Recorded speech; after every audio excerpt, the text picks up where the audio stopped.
So I am just about finished with the study of the spacetime algebra.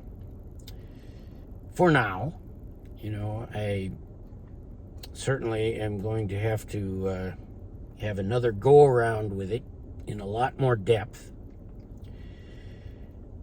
But now the change in emphasis for me is going to be back to the study of general relativity.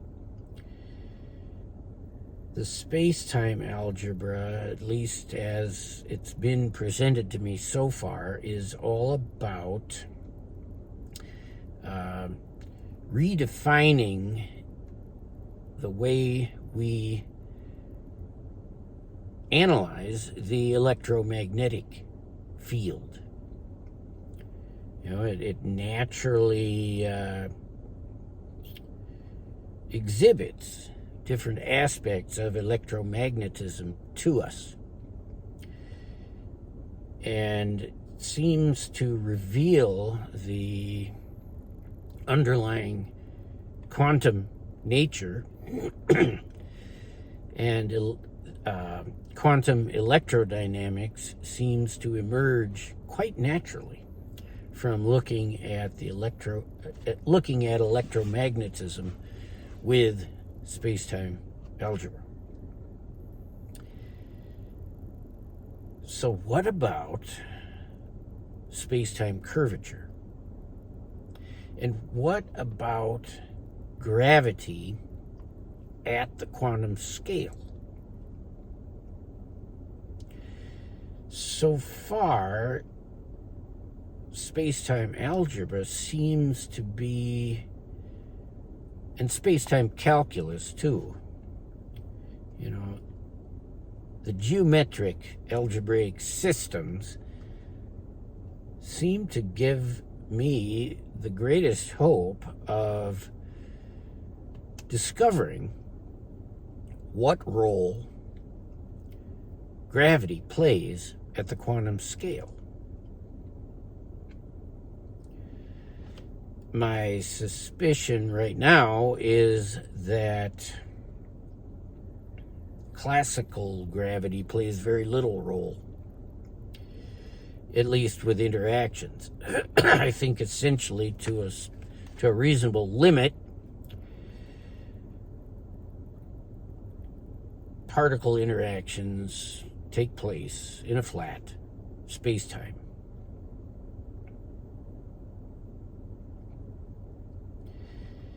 What I believe exists, however, is a role for gravity in a structural way. I think gravity has a role. I'm kind of going around in circles here.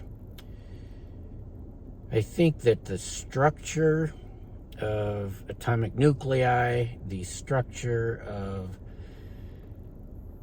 electronic orbitals, the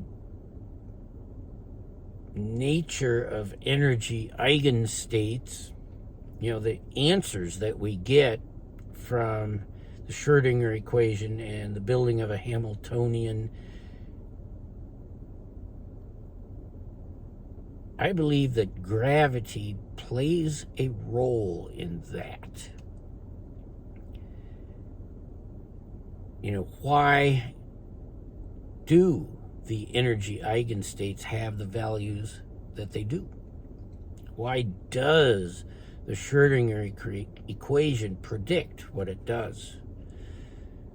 So I think that there is a gravitational influence, possibly a reciprocal one, on the Schrödinger equation. I guess having looked at spacetime algebra and the way that what the pseudoscalar represents, and looking at how the pseudoscalar fits as basically an imaginary number into a phase factor, e to the I theta or e to the I phi. It fits into these phase factors that are the solutions to the Schroedinger equation.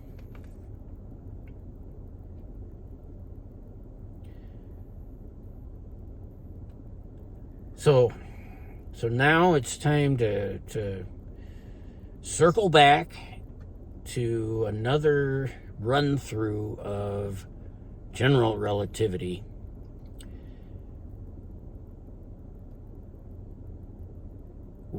while being on the lookout for how these curved metrics of general relativity can fit via the phase factors of spacetime algebra into the Schroedinger equation. Yeah, that's where I'm at.